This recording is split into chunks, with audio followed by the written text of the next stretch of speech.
So today we have a guest on My Uncle's Escaped Alcatraz, and his name is Art Rodrick. Art was a U.S. Marshal for years. He is retired now, and he worked with Ken and Mike when they were both researching a book and was also on the television series and helped work on this case. And so, Art, thank you for being on the podcast. And why don't you start off by just telling us about yourself and telling us about your illustrious career in the U.S. Marshals. We just talked a little bit offline. We know we have a similar friend who worked in the U.S. Marshals. Yep. So tell us a little about yourself. Well, I spent almost 40 years in local and federal law enforcement. Spent 3 years in the military as an active duty MP. Then 3 years as the local police department up here in Massachusetts. And 25 years with the U.S. Marshals. Retired as the assistant director in charge of investigations for the agency. And spent 2 years at the Department of Justice working in the criminal division, helping them train foreign law enforcement partners overseas. And then I worked for another 5 or 6 years for Department of Homeland Security with the Federal Law Enforcement Training Center, representing them at Homeland Security headquarters in Washington, D.C. Wow. So you've been in government life for a long time. Long time, yep. So let's dive right in here. How did you first meet Ken and Mike? And then what is, as far as you're affiliated with the Alcatraz story? Well, let's start with the Alcatraz story because that happened first. The case was actually turned over to the U.S. Marshals in 1979 when the Attorney General at that point in time shifted what's called the escape and rescue statutes from the FBI over to the U.S. Marshals. And this was one of the cases that came over in a batch of cases. Unfortunately, all we got was about 3 or 4 pieces of paper, which were generally the judgment and commitment of the individuals, and then the warrants themselves for escape. My first lead I worked on in this case was in 1988. And since then, I cannot even estimate how many leads I've done on this case since 1988, and actually still working on it now. So tell us a little bit about when the case was first brought to you. I mean, what was your reaction to it? This is like a decades old escape case. You know, obviously that's what U.S. Marshal does. You guys hunt people down, but like, did you even think that it would have that you'd have to do anything else on this case? Oh yeah, absolutely. I mean, they were still, we did a lot of stuff back then in the late 80s, early 90s. We profiled on America's Most Wanted. Which obviously produced quite a few hits. And I truly believe that, and I'm going to jump way ahead here, but I truly believe that I probably talked to Fred Brizzi in 1993 when that case aired, because he actually was the one that told me about this farm in Brazil. But at that point in time, AMW, America's Most Wanted, was basically, you make a call into the studio, it's anonymous. You don't have to give your name. You don't have to give a callback number, and that's what Fred actually did. He never gave me any information where I could get back in touch with him. So, there was several leads that I had conducted back in the late 80s, all the way through the 90s, 2000s, up until now. Wow, fantastic. So, Fred Brizzi, you think called in to the anonymous tip line, and what did what do you think? I'm sorry. Let me rephrase that. So what did he tell you? He told me that he knew the Anglins, that he had grew up with them, and that he had seen them down at this farm in Brazil. And he tried to explain to me exactly where this farm was.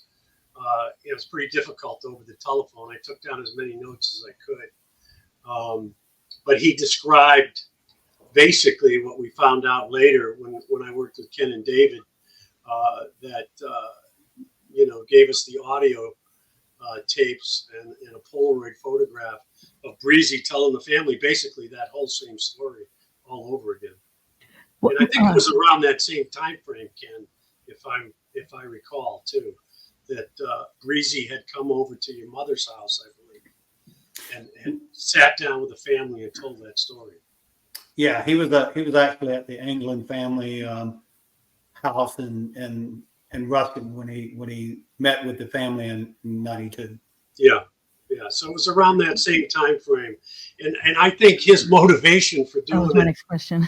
Yeah, his motivation for doing it at the time is the White Star Line, which is the crew, the boats that take people out to visit Alcatraz, had put up $1 million reward for information leading to the arrest of the Alcatraz escapees.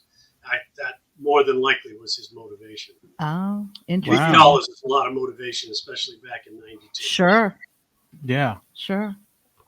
Ken, Well, that's Ken, what do you think interesting. about that? Do you think that was his motivation? I mean, because it was shortly after he spilled the beans to you guys in that family reunion. Do you think that's why?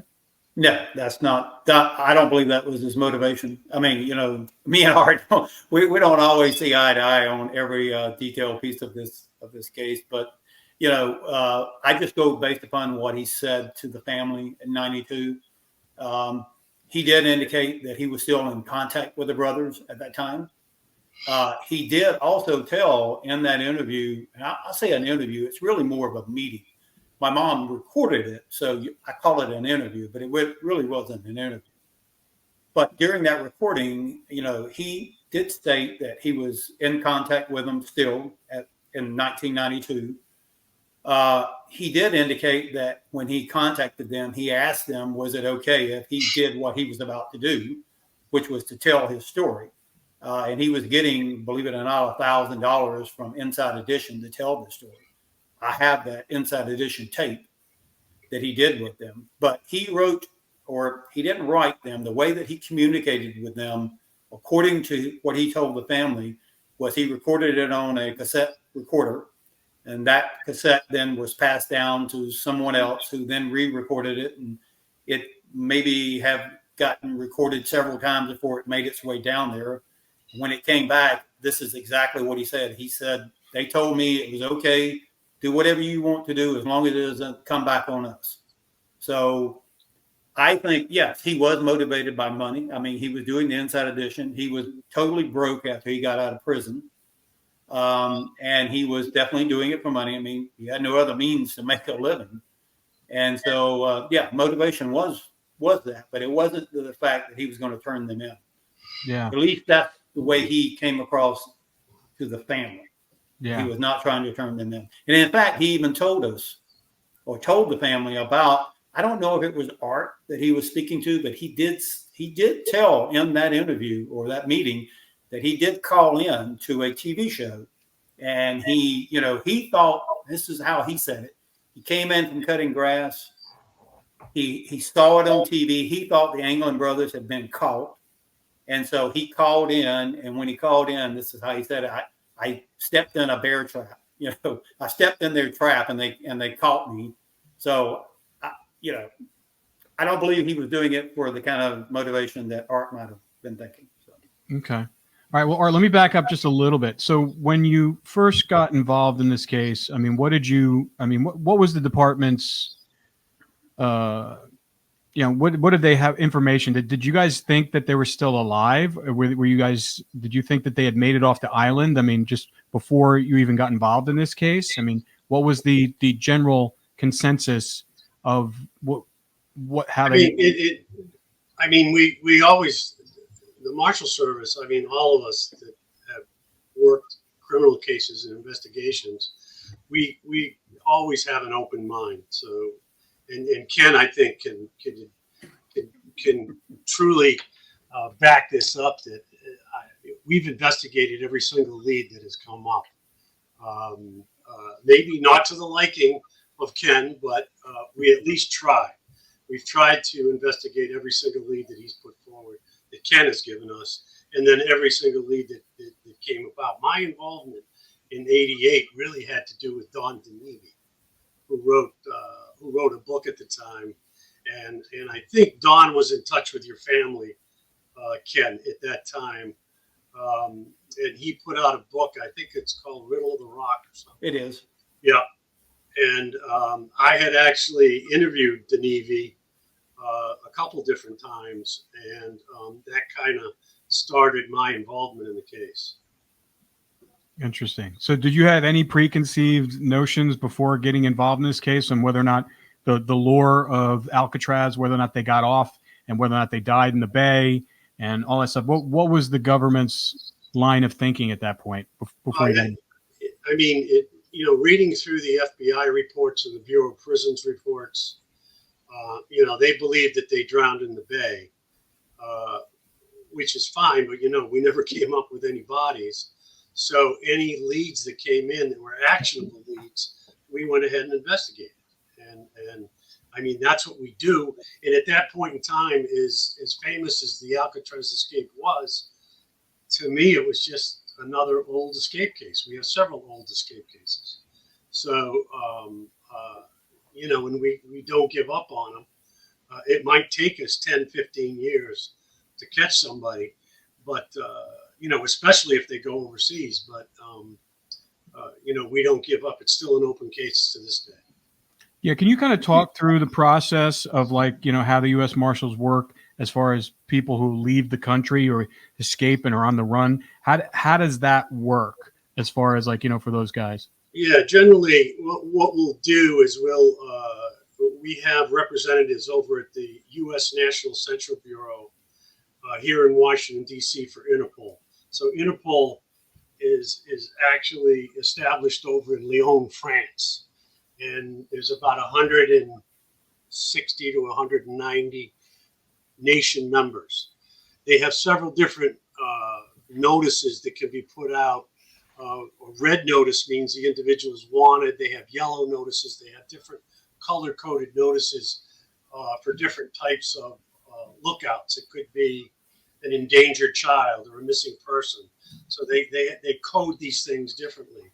And what we would do is we'd open up an investigation through Interpol, provide them all the necessary information that we have on file for them, and then they would send out a red notice to all 190 countries that if they spot this individual, go ahead, he's wanted in the United States, and we would begin extradition procedures through the Department of Justice. Now, at that time in the 80s, did Brazil have an extradition treaty with the United States? I don't think they did back then. I don't. They do now, but I don't think we had. Brazil was one of the countries that you could flee to and basically not be extradited from, as I recall back then. Yeah, did you have something? No, I was just curious. What were some of your theories about what might have happened to them? The first thing was, okay, did they drown in the bay? And we looked at all that particular evidence that had come up at that point in time. Whatever they found in the waters at that point in time, we looked at all that stuff. I will say I was pretty impressed with the FBI investigation because they literally tracked down every single lead and then stayed on top of it months and years afterwards before the case got turned over to the Marshal Service. I know Ken has probably recalled coming in contact with probably some FBI agents way back when, as they were surveilling the family house and any type of. One of the things you do is, you look at funerals, weddings, birthdays, stuff like that, where there's always a possibility that an individual will show up or try to make contact with the family. Was there any of that from the reports? Were they able to track any of that? Well, I know they did a lot of surveillance, but they were never able to confirm that they was able to definitively confirm that there was any contact with the escapees with the family. Yeah. So getting back to the extradition in Brazil, how does the U.S. Marshals deal with countries who don't have a reciprocity extradition treaty process? A lot of times we can still get them back. I mean, we've actually got people out of mainland China before. So there is some stuff we can do, whether it's a quid pro quo type situation where they're looking for something, we're looking for something. But sometimes we can get the individuals out. We had one particular individual, he's the 15 most wanted case. His name's Peter Paul Zink. And he was in Guatemala. We knew exactly where he was, but he had gone ahead and married the daughter of the Attorney General. So there was no way we were going to get him out of Guatemala. So we waited for about 12 years or so, and the Attorney General ended up passing away, and we actually ended up getting him out of the country. Wow, that's a lot of patience there. I mean, Yeah. that's a lot of patience. So how long? I mean, what is the government policy? I mean, you guys just don't. If it's an open case, it's an open case, no matter how long. I know this one's kind of coming to a close soon. Well, I wouldn't say there's a sort of an unwritten rule where we sort of, I wouldn't say the only way to actually get rid of the case altogether is you need the U.S. Attorney's Office to basically go to a judge and dismiss the warrants on the individuals. That's really the only official way to close the case.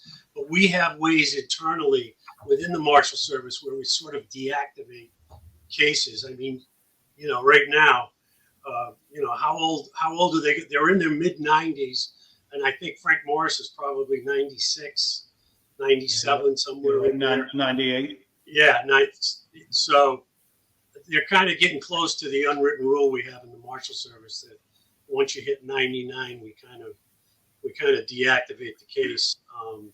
Doesn't mean that we won't, continue if leads come in, but a lot of times we've actually found bodies, or found graves where fugitives have been buried. We actually had a case where we had this what we called fugitive safe surrender. For minor cases, but we had an individual show up with an urn with his brother's ashes in the urn, who was a wanted fugitive. Of course, we couldn't confirm it, but we've run into weird cases like that in the past. All right. Well, sounds like it. Well, here's a question for you. Did you guys go to Brazil and look for them? We sent Interpol leads down there. We didn't actually go down to Brazil, but we sent Interpol leads to the Brazilian Interpol representative down there. They investigated the leads and basically and I think we actually sent one to Belize also. And nothing could be found on those individuals.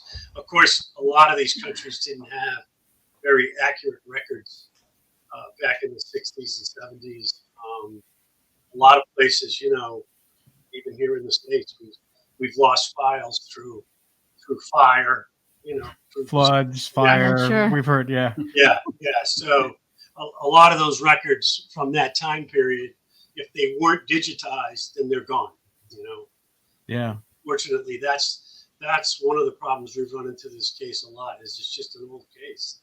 What was the government's kind of attitude towards the case? I mean, you've read through all the FBI files from early on, and then obviously you took over many years after, almost 20 years after. I mean, what was the overall sentiment about this escape, and was it considered an embarrassment, or was it just something that, hey, listen, this was a something that happened, we got to rectify it, and we're going to do everything we can to find these people? I think it was all of the above. I mean, I think it was an embarrassment. I also think they did everything. It was obvious that they thought that they had drowned in the bay, but I mean, there's thousands and thousands of pages of leads that they followed up on, even though that was one of the theories, the main theory that they had. So it's, that's the attitude of the government is, hey, there's a warrant out for these individuals, and we have to go find them, and that's really the bottom line. It's like there's no difference in this warrant than any of the other thousands and thousands of warrants that we get in every year for fugitives. I mean, the marshals and their task forces around the world and in the United States, we arrest like 100,000 fugitives, felons every single year. We've also returned thousands of children that have been reported missing. So this case is just one of many. Of course, it's obviously has a lot of historical significance to it. To me, I always say it's like the major mystery of the 20th century, as far as true crime stuff goes. Yeah. What was your reaction when you started going through these files and you saw the level of planning and, you know, and all the stuff that had been done, and just the interwoven of, you know, because it was like Alcatraz, like it was the high profile celebrity prison. You know, you had not only you had Whitey Bulger there, you had the Anglin brothers, you had Mickey Cohen, you had Bumpy Johnson, as well as probably a whole host of other people. Yeah, I mean, it just and I'll tell you, you know, one of the things that I've always said is that the escape occurred really because of several. It was almost like the perfect storm coming together. The facility was dilapidated. I mean, they couldn't repair it anymore. The guard force was down. They hadn't even manned several of the towers. And we were also entering the new age of rehabilitation as opposed to care and custody. And, you know, they were trying to be a kinder, gentler prison system.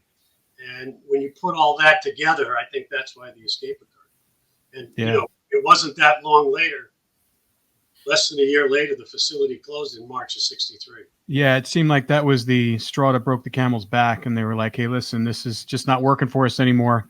We got to, you know, and I'm sure that it was unbelievably expensive to keep that facility open. You know, everything had to be shipped out there. You know, the guard force, it just was like really unbelievably expensive to keep it going. And from there, they moved the next max security joint to Marion, Illinois. Now it's in Florence, Colorado. Yeah. Yeah. So Ken and Mike, when did you guys first connect with Art, and then what caused that? Was it just because when you were doing research, writing the book, or was it before that? Or tell us when that happened. Well, actually, for me, it was in 2014. Yeah, they were getting ready, and when I say there was another production crew that was getting ready to do put together a TV series for History Channel, and it was going to be based in Seattle. It was going to be based upon a deathbed confession story that people have heard about. And I went out with my brother and another individual, Michael Esslinger, and that's the first time I ever met Art. And we were supposed to, you know, that was really supposed to be the show. But all that kind of got changed whenever we discovered some other information, which is that, you know, famous 1970-ish photo of John and Clarence in Brazil. And so the story kind of changed, and it went into what was currently the Alcatraz Search for the Truth, which Art was in that show with me. I'm not sure he's actually ever met Mike. Yeah, I think it's the first time Mike. I met Art 20 minutes ago. That's what 20 minutes ago. Okay, cool. But I've known Art for ever since 2014, and I worked with him. I worked with him in 2015 on the History Channel show. We went back and did another update to it in 2018. Right. And I've kept in touch with Art throughout the years. Yeah. So Art, when you saw that photo, what did you think of that photo of John and Clarence in Brazil? I mean, the first time I saw that photo was on the show. I mean, I hadn't seen it before. I thought it was, you know, as a U.S. Marshal, criminal investigator, special agent, whatever you want to call the federal law enforcement side, we like actionable leads. Okay, actionable leads are the key. I can't tell you, you know, way back in the 80s and 90s, I did a lot of work on America's Most Wanted, and you'd get these leads that would come in and say, I saw him at the 7-Eleven 2 hours ago or last week. It's pretty hard to be able to investigate that type of lead. But when you've got a photograph, there's a lot of things you can do with a photograph. And based on not only the photograph, but also the Polaroid picture of Fred talking to the family, and then the audio tape that we had, we went ahead and made a transcript. It's kind of hard on the audio tape, as you remember, Ken. it's a lot of people talking over one another at the table. But we were able to do a transcript as best we could of that audio, which obviously that's all actionable stuff. That's what we like. I mean, and we'll follow those leads to the end. So we look for actionable leads is what we look for. So did you believe that they made it down to Brazil and that photograph was probably accurate and that what Fred Brizzi was saying was accurate? Till we started getting into Fred Brizzi's background and learning more about him, to me, it was just an actionable lead. Whether I believed it or not, we could actually move on this particular lead, and that was the key. Believing something and corroborating it sometimes is two different things. Sure. So we look to corroborate everything. Exactly. And so after I saw the TV show, they analyzed the photo. Do you believe that the photo is authentic, or do you think that the photo was faked, or what do you think about the authenticity? I think the photo is authentic. But, when you start talking to forensic artists or those types of individuals, it's not a science like DNA. So you could probably put 10 of them in a room in 10 different rooms and have them come back with probably 10 different conclusions. And that's kind of like what happened here. I mean, we had one guy that said, hey, I would definitely continue this investigation. And that was a very well-known forensic artist out of California, Michael Street. But then, the guy that I was working with at the time with the Marshal Service also came up with somebody that said it wasn't them. So it's sort of okay, but you still got to follow the lead through. How much did you know about the Anglin brothers' background when you first dove into this case in the 80s? And did the FBI have a clear-cut image of their background prior to this escape? I mean, other than their prison records, but just like, going back, because, obviously when you're, I'm sure you do profiling, you say, who are these guys? Let's go deep on them. And, what we've learned through Ken and Mike's book and talking about in the podcast is that they were unique guys. They weren't like your standard ordinary, because, I've done a lot of true crime. We've done a lot of true crime. They didn't come from a bad back. They came from a poor background, but they didn't come from a violent background. They had a good family, God-fearing family, 14 kids. It was like, everybody can go wrong, but like their motives for first starting to steal was because they didn't have things, and then they just it escalated. But how much did you guys really look into that background? Of course, we look into everybody's background. I mean, and I agree with you. They weren't like a violent criminal by any stretch of the imagination, but they had escaped. And the reason why they got to Alcatraz was because they had attempted escapes from other facilities. So back then in the 60s, that 50s and 60s, that's what got you to Alcatraz, is when you try to escape from a federal penitentiary or a federal prison. And that's how they got there. When you look at the background, I wouldn't say they typically would not be very high on our list of priority fugitives. Generally right now, what we prioritize, or what the marshals prioritize, are violent offenses. And that's what they go after. People wanted for murder, arson, rape, any type of aggravated assault, stuff like that. They would prioritize those cases over other cases. So, saying that they were still alive, which most likely they are not, and they were, one of these leads panned out and you were able to locate them, what would happen to them today? At this point in time, I would probably say they'd be held for a couple of days and processed out. They're in their 90s, for God's sakes. Medical bills are expensive for the federal government too, just like everybody else. And we've even had discussions with the U.S. Attorney's Office as to what they would do out in California, and in their 90s, I wouldn't mind just shaking their hand and saying, "Hey, good job." I've arrested a lot of escapees in the past, and these guys right now, obviously they've been out for a long time. So. And what about like people that are related to them, like if they had kids or anything like that? Would there be any repercussions for any of those people, any of their children or grandchildren or anything? No, none. No. I mean, I can't even imagine somebody trying to put a case together, and this happens a lot. I mean, we have family members, obviously, that assist, other family members in their fugitive status, and a lot of times we don't even charge those people. So I can't imagine anything would happen to any of the family members.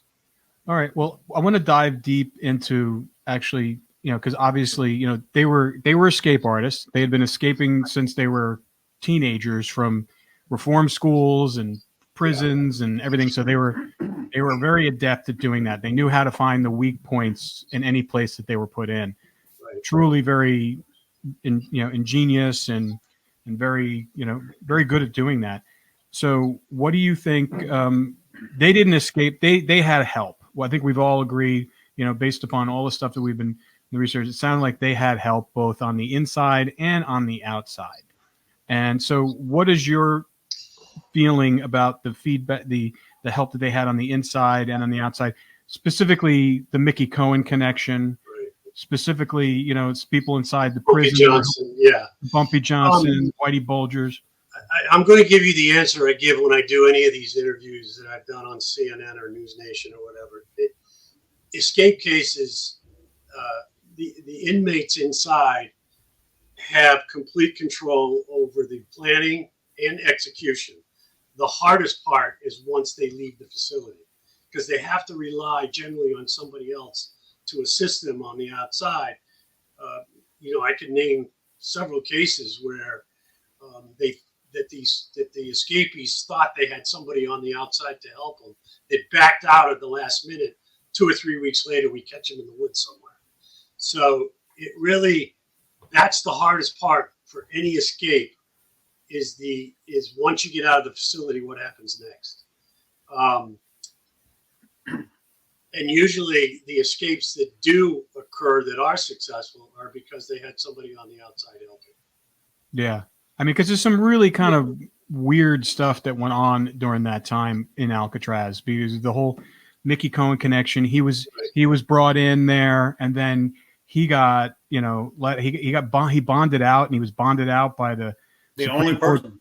Yeah. The Supreme Court justice. And and it's like, and then he was back in, and then there's, that just right there. That seems, I don't know how. I've never heard that happen before. Have you ever heard something like that happen before? Is there anything on record where you have a Supreme Court justice who, bonds a notorious gangster out of a prison?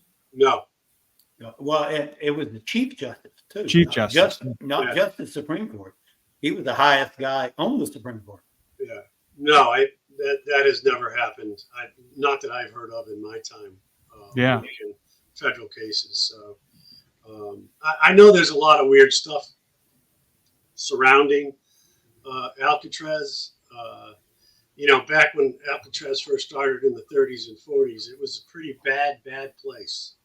And what turned it around, I would say, or made it a little more livable, was the lawsuits that the inmates filed for civil rights violations. And they won those lawsuits. And, Alcatraz supposedly serves some of the best food in the federal prison system. So that's what we heard. Yes. Yeah. And you had your own cell. That's the other thing too. And they would only house, I think it was 200 to 250 inmates. 250. That's small, tiny. That's very, very, very small. So you can see why the inmate to guard ratio when it first started was very high.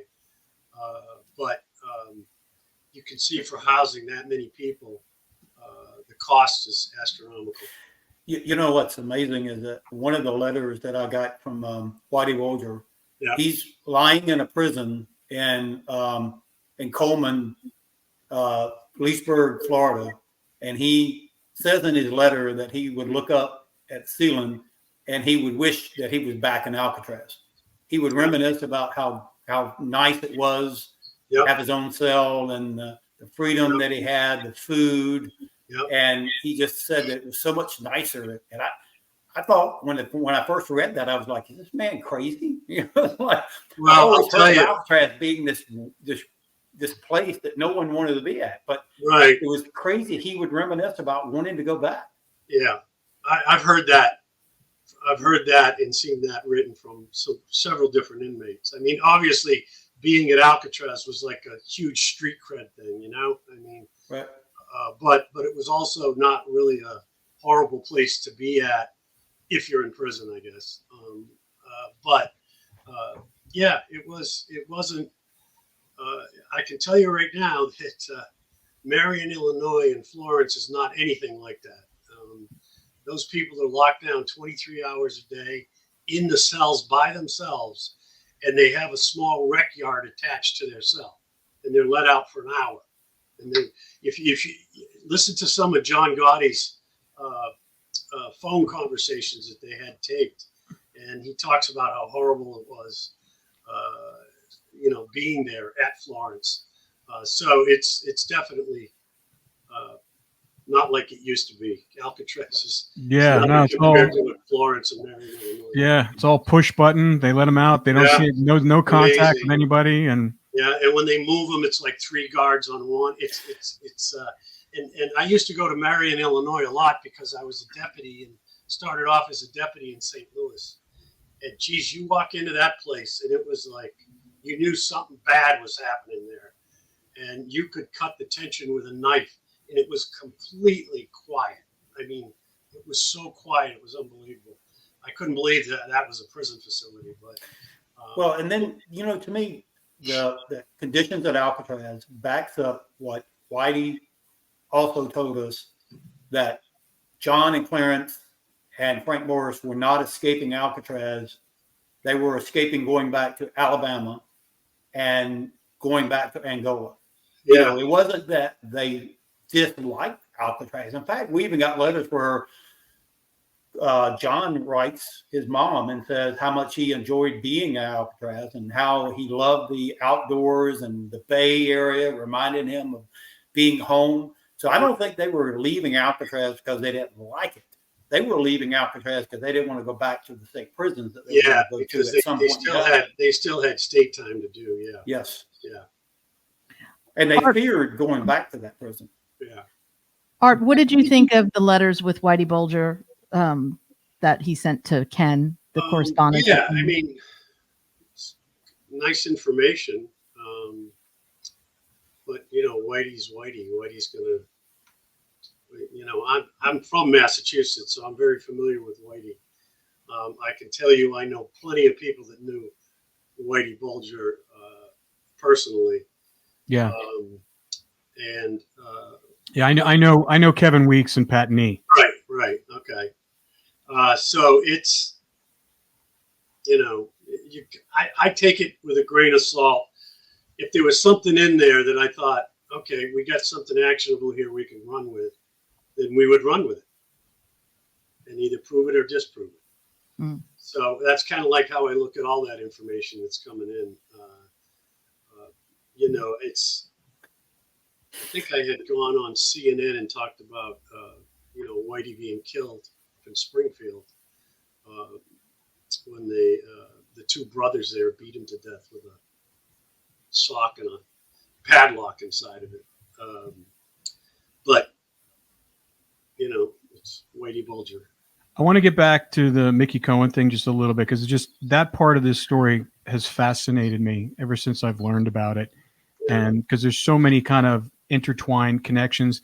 At that point in U.S. history, there was a lot going on, yes. Obviously, a yes. lot going on.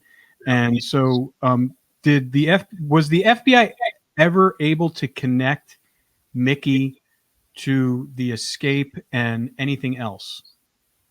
Not that I saw in any of the reports. His name came up in the reports, but I mean, God, they had they interviewed every single inmate in that prison at the time, and obviously there was 2 or 3 of them that were key.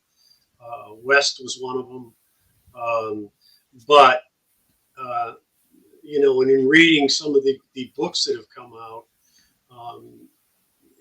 it's interesting. The Bumpy Johnson connection I found probably was more interesting to me than anything else. How so? How so? Well, how he supposedly helped,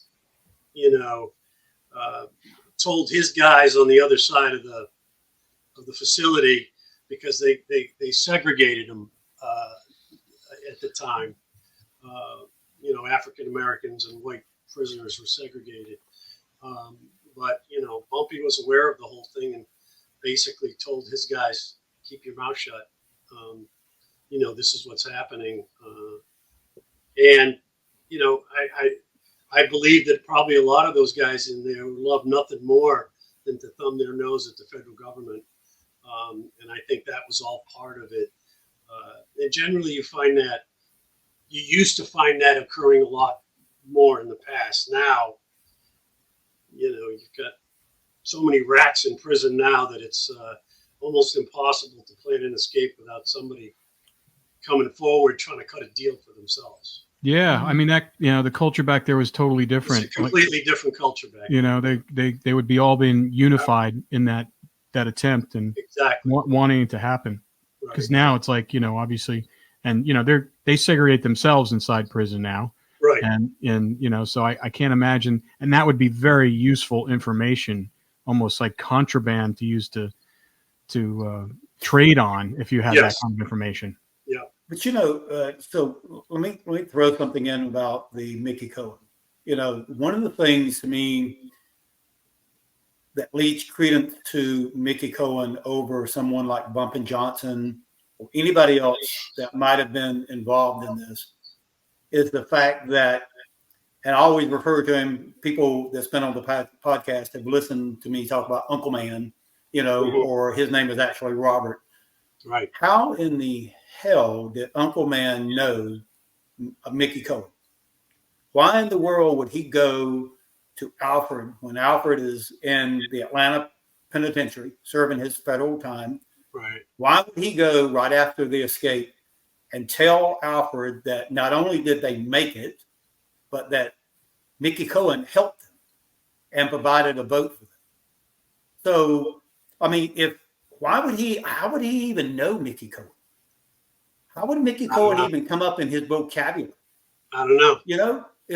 So to me, that lends a little bit of what's credence to the story. Okay. Yeah. But not only does that, even if you take Mickey Cohen completely out of the story here, and just the fact that he said there was a boat involved, and now we have an eyewitness that night, not just a public, not someone off the street. We're talking a San Francisco police officer who sees the boat.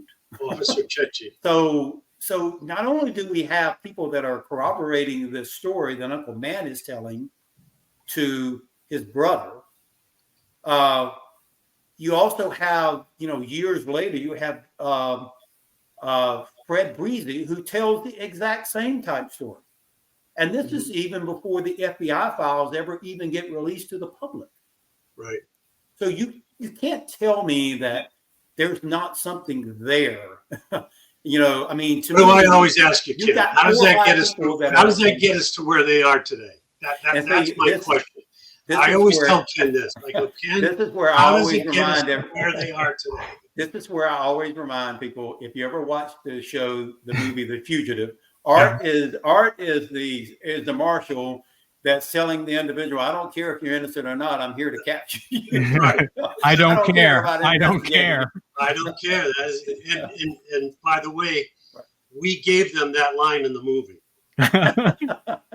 I can believe that. So yeah, me and Art love to go. Yeah, as you can tell. Yes. Art, what do you think about the officer in San Francisco who saw that boat? What did you think about that lead?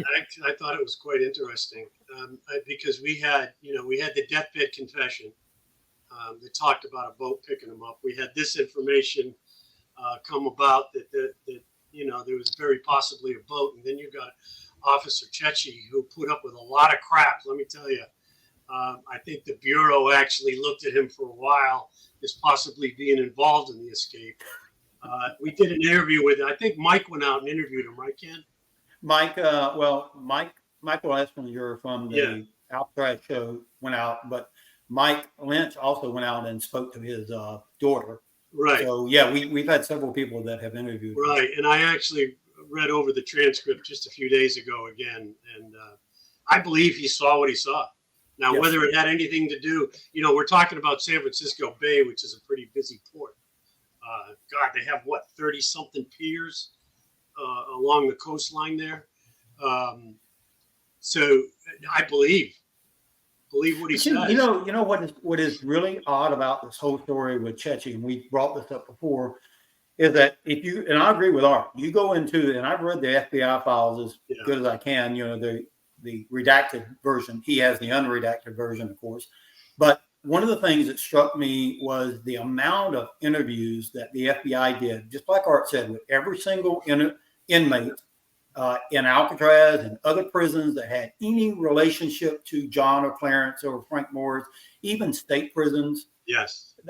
They interviewed every single family member, any relative, any friend, you name it, any public that came out and said, like Art, I saw them at a gas station, or I saw them at a 7-Eleven. John's working as a bellhop in some hotel in New York. They go ahead and interview every single one of these individuals. There is no interview whatsoever, if it doesn't exist, it's not in the current FBI files, where they ever interviewed Officer Chechi. The only time you will ever hear that anything to do with that boat is when he gives an interview with a newspaper several days later.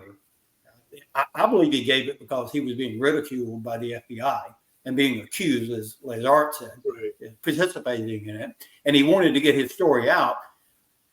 James Bennett, the director of the FBI, the director of the prisons at that time, Federal Prison Bureau, he's at that point in time in an interview, because I'm assuming whoever wrote the article went and interviewed him along with some of the special agents.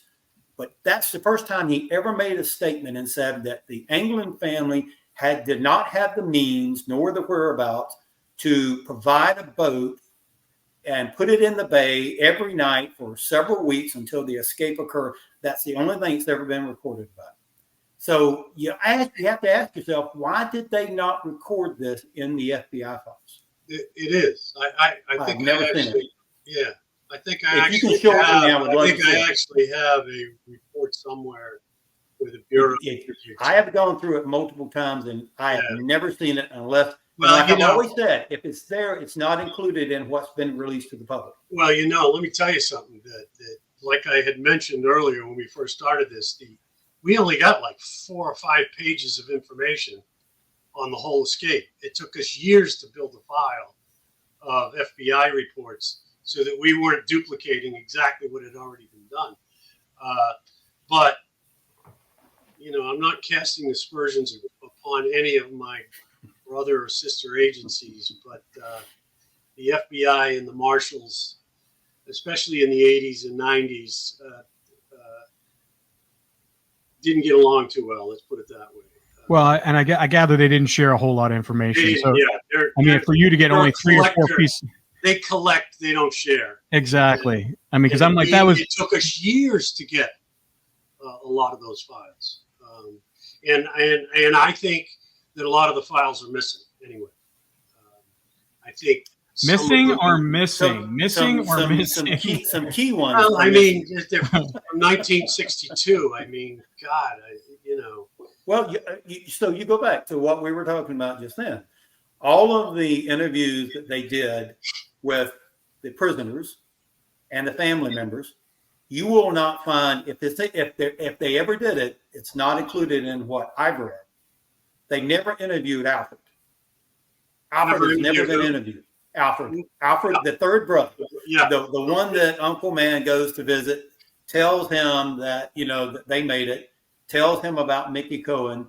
Also, Alfred is the one that the brothers sent information during the planning stage when he's still in Atlanta and told them they were planning an escape from Alcatraz. So he knew about it even before the escape occurred. But the point is, they never interviewed him. So here you have Officer Chechi. The interview is not in the FBI files that I've ever seen. You don't have Alfred's interview that's ever in the FBI files. You would have of all the people they would have interviewed him. Chechi's interview are in the FBI files. Okay, so it's just not. It just wasn't released. It just wasn't put out to public. I've seen multiple reports of the interview with Alfred. Not multiple reports, but there's 2 or 3 reports in there that they went to the facility and interviewed him. And but they didn't release it to the public. Yeah, it hasn't. I don't know why. See, you got to talk to the FBI about that. And good luck, by the way. Yeah, you are going to trust me. I'm going down that road right now. Yeah, good luck on that. And oddly enough, they turned everything over to the National Park Service. So we've had to work with the National Park Service to get a lot of the original stuff that was in their cells and that they had, the evidence that they did found in the bay. So all that is in the custody of the Park Service. And in fact, I think even some of it is in the Ronald Reagan Library.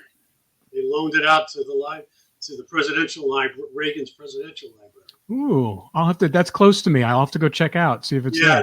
They've got 1 or 2 items, and I can't recall which ones they were, but it was something that was found in the cells, I think.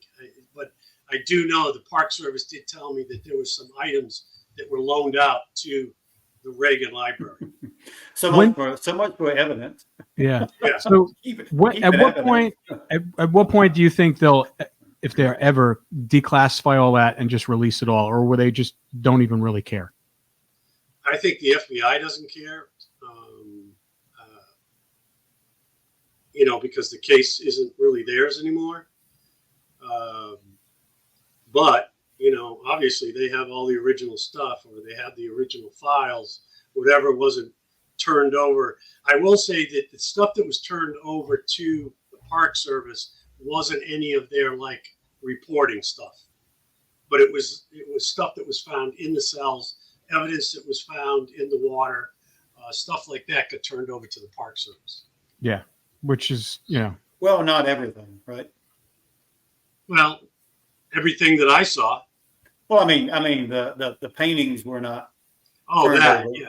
Yeah, personal. I don't think I ever saw the paintings. Yeah, the personal items. Well, they only sent home, and I have the inventory cards that were sent home with the items. And for John, they his listed a pair of glasses, 2 paintings. I believe it had to do with a Christmas card. That was about it. And then with Clarence, it was a believe it or not, a paintbrush, an artist paintbrush. They kept John's, but they sent Clarence's home. And with Clarence, they sent one painting. So Clarence painted 1 painting and John painted 2 paintings. None of their personal letters that the family wrote them, nor any of the photos that were in the letters have ever been returned back to the family, which is what I'm trying to get to now. Yeah, they probably won't be either. And why? I would say, well, I don't know. You might end up getting them 10 years from now. I don't know. But why would they not give the letters back? I mean, what possible reason could there be that my grandmother wrote a letter? You have to ask the FBI. There you go. I have been trying to. Believe me, I have been trying to. Well, hey, Art, I want to ask you one question, because when you first took over the case, you say you were given just a handful of reports, not hardly anything. I mean, what is that like from an investigator? You're tasked with something. You're tasked with something that happened in the past that has a lot of that was high profile at the time, and still kind of it's part of the gestalt. Everything that's going on. It's still hanging on the story, because it's just obviously they still give tours of Alcatraz. It's a main part of the tour. I mean, for you as an investigator, when you're tasked with this, and then you're given no information, I mean, what is that like? That's got to be really, and you know that it's there. You know, there's a lot of information. Oh yeah, you just start from scratch, and you know, we try not to do that, but in this particular case, we had no other option. You just start digging from scratch. There's some basic things that we all do when you start particularly in an escape investigation. Usually, there's a ton of reports that, you know, pre-sentence investigation stuff or stuff from the courts that we could easily get. You know, we've got a lot of psychological profiles on Frank Morris when he was a young teenager. So we have a lot of that stuff that we could get from the Bureau of Prisons or from the courts. And that's kind of like where you start. Okay, who's got some info on these particular individuals? Today, it's a lot easier. You get a federal escape today, and generally the probation office has a huge file on that individual because they do a huge investigation before that individual is actually sentenced. And they go back and they dig. They do a great job at sort of providing an investigator like me looking at a particular escape a ton of information to go through and look at. Interesting, because I just think it's got to be incredibly hard when you're competing with another organization within the government for information when they want you to kind of move forward with it, yet they'll just spoon feed you what they want to give you. And it's almost like, well, obviously we're seeing a lot of that now as well. It doesn't go away. I mean, the spoon feeding and the misdirection just to kind of, all right, let's just get it through the news cycle for now. There'll be something else that'll prop up. They'll forget about this. Exactly. And, you know, i.e., you know, the Epstein crap that's going on and all this other stuff that's going on. It just gets swept under the rug. It's a long list, I'll tell you that. A long list. And I'm sure, yeah. And I'm sure a lot of it's an up at dawn, pride swallowing siege for people like yourself who work so hard and tirelessly, you know, doing the good work and feeling like, all right, well, why don't you just handcuff me some more? Right. You know? Well, I'll tell you, in this particular case, I was investigating tons of other cases. This just wasn't the one case that I had for 25 years. I mean, I worked on a ton of cases. This particular case I would do sort of on my own after hours. If a lead came up, you know, I sort of ran with it separately from all the other stuff I was doing. Of course, there were several cases that took a lot of my time up. And I would have to put the Alcatraz escape case aside because we do prioritize cases. Sure. Listen, the Alcatraz escapees, you know, weren't out killing people. You know, they weren't murdering people. They weren't on a crime spree. They weren't committing terrorist attacks. So, you know, we had people that we were looking for that actually had done all the above. So those were the ones that we would concentrate our efforts on. And then I would work on the Alcatraz escape case basically separately from all that other stuff I was doing. Mm-hmm. No, I'm sure. I mean, it happens every day with investigators. They're packed with cases and they got to prioritize. I mean, we're following 2 or 3 cold cases right now. And we talk to, you know, government agencies and they just keep on running because they say, listen, you know, this is not the only case I have, you know, my case files got I got about 150 other cases. Right. And, you know, if you give me if you find something, you give it to me, I'll follow up on it. But, you know, the bandwidth is low. It is. It's sad, but it's low. I mean, it's just so sad. I mean, what's happening. I think we've got 250,000 open homicide cases, you know, around the country that have been open for quite a while. I think only about 65% of homicide cases that occur every year actually get solved. Yeah. So that 40% keeps getting bigger and bigger and bigger, and just adds to the you know, the back file, the cold cases. So, and that's just homicides. You know, missing persons. They're all in the same boat. Yeah. No, missing persons even bigger. It's like 600,000. Yeah, it's crazy. Yeah, it's crazy, the missing person cases. And I mean, you haven't even talked about what's happening on the reservations either. I was going to say the indigenous ones even exploding, because we're working with the BIA on a case right now. Oh, good. Yeah. I'm glad to see. I've seen a few of those types of cases come up on TV, and I'm glad to see they're actually profiling a lot of that stuff now. Well, yeah, they took it over from the OSBI in Oklahoma because they were just not doing anything on it. Right. And they actually were listening to our podcast, and they said, we got to take this over, because they're just. Unfortunately, one of the victims was part Chickasaw, Right. and they've been doing a lot of great work on it, and they're making some movement. So that's fantastic. And there's a lot of weird rules regarding reservations, and we used to do a lot of work on reservations, but it would basically be either they invited us in, BIA or the tribal police invited us in, or we had a court order, a federal court order to go in and do whatever. All right. Well, listen, I want to talk to you and I don't want to take so much more of your time, and we really appreciate it, but I want to get your opinion on what you really think happened, and whether or not you think they made it to Brazil, and whether or not, because we're looking into this on another level too, and we're kind of really diving deep. We're doing some work down in Brazil right now, and working with people and trying to kind of connect the tissue, find family members, and we're getting close. And in fact, just to give you, yeah, in fact, because they, according to what we've learned, that they both got married, they both had kids. Right. One had 3, one had 4. Mm-hmm. One of their kids or grandkids is a dead ringer for Ken, a friggin' dead ringer, and it's just so we're working with genealogists and DNA people down there. We were able to find somebody who actually lives there, who actually can pull the information for us, because we couldn't do it from here. And so just wanted to find out what you think, and whether or not, did you read the book? Have you read the book yet? That Ken and I Yeah, no. Okay. No. I'd really love to have you on after you read it, because there's so much in there that these guys pulled out. And, we're talking to a bunch of different people right now about this book. And it's literally the escape. Like when you look at the Clint Eastwood movie, it's like a thimbleful of the information of what that highlighted that escape, and how they kind of used Frank Morris as the mastermind. And we know from Ken talking to the writer and why he did that, because we only had Clint Eastwood, so we had to make it somebody. So it was like a random choice.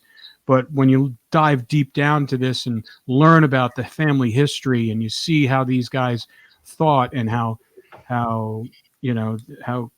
good at they were and prolific at their escapes and their planning, and they weren't 2 farm boys. What do you think really happened, and if they did make it? I think they escaped off the island, but I think they drowned in San Francisco Bay, because I have yet to come across any viable piece of evidence to show otherwise. And if you've got something, if you want to share it, that's fantastic. We will investigate it, but there's just been nothing that I've come across to prove otherwise, that they originally thought that they drowned in the bay. Mm-hmm. But you even said yourself there's no bodies. Right. There was bodies flown up. We lived right on the Hudson in New Jersey, right across from Manhattan, and they're constantly finding bodies floating up. Yeah, but that San Francisco Bay is a little different. There is a percentage of bodies that the PD says, when somebody commits suicide off the bridge, how many do wash up and how many get sucked out into that area outside of San Francisco Bay. Yeah. I don't know. Show me something. How many of them would you find if they were wearing life vests? If they drowned, wouldn't you think they would still be in their life vest? Not necessarily. They didn't find but one life vest. Yeah. And it was still inflated. It was still inflated. No, they tested them. They were very well put together. I always say this. I'll go into to say that I've had people challenge me about what the evidence, or they didn't believe that they made it, just like Art. And I always ask, why do you believe that? What piece of evidence that the FBI were able to collect back then what piece of evidence do you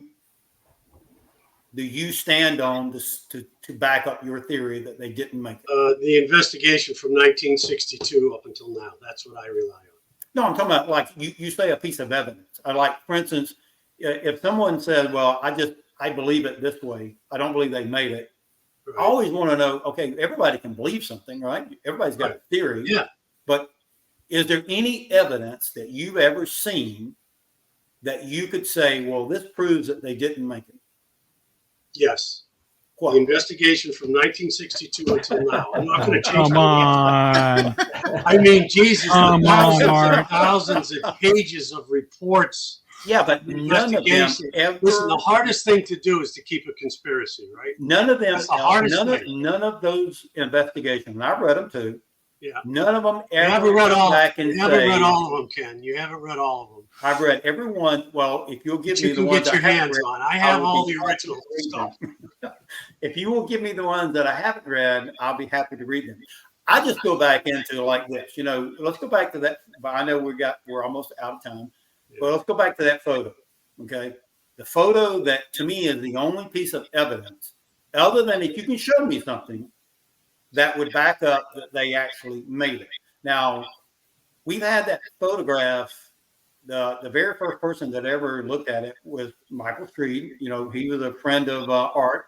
I never had met Michael at that time. Michael interviewed it or looked at it. There was another clip of an FBI person that did the facial recognition on Clarence. They didn't use it in the show. I actually saw the clip. I don't know whatever happened to it. But over the years, we've had 5 independent companies that have come to me and say, can we analyze this for this particular show? Can we do this for this show? I always say, absolutely yes. You know, they all come back with the exact same scenario, that it comes in like 99, 97, 98% match. None of them will ever say 100. It's like what I told you before. Put 10 of them in 10 different rooms, and you're going to come up with a different. We found one guy.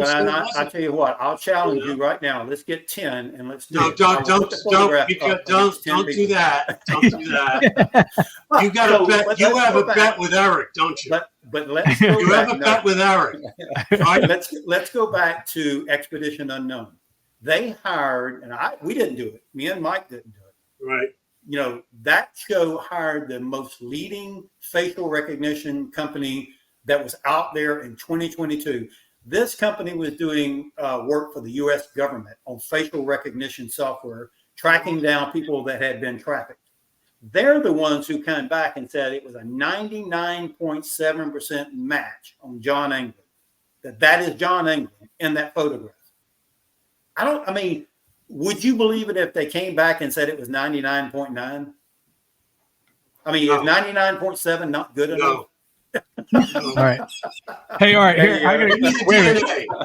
Unless you give me DNA. All right. Well, we're working on the DNA. We're working on the DNA. We're working on the DNA. We're working on the DNA, and then we're working on that. Okay. All right. So obviously we've got the DNA that you guys provided to us too. Exactly. Yeah, we're gonna get some from some family. Here's another question. I have like a scenario here. All right. So you've seen all the unredacted files, correct? Right. Okay. So obviously Ken has only seen what was given to him, and what was given to him was redacted. We've seen some of those files redacted.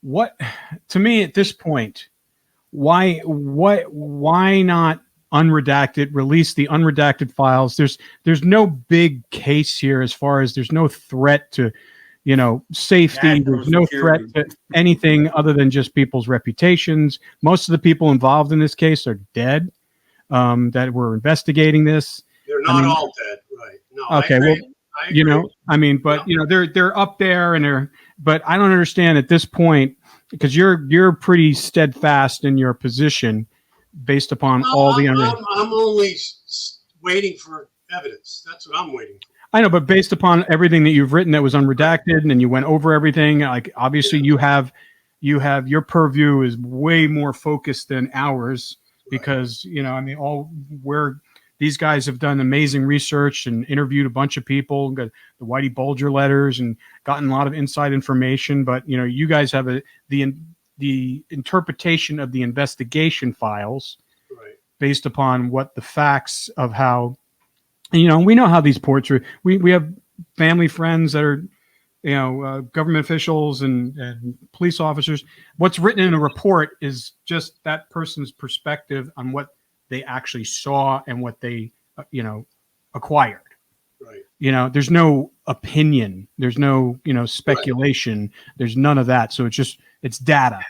Right. So is there anything that has been redacted that you feel like could be unredacted that would at least benefit? Okay. So that's what I think. I think you're not.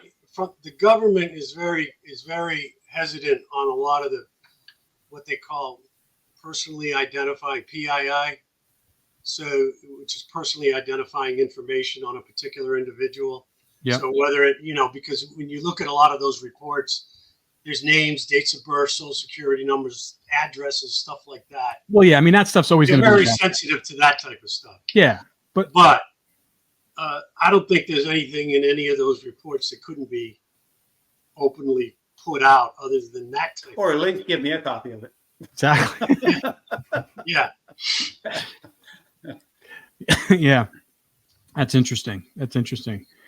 All right. Well, listen, we'd love to, you know, have you read the book, and we'd love to have you back on, because I think, you know, I've only had. I'll send you a copy, Art. Okay. And because it does really cover it really well, and we've been going over it in detail on this, and we'll continue. And like I said, our work is not done here, and hopefully, you know, we can provide you some more information to change your mind.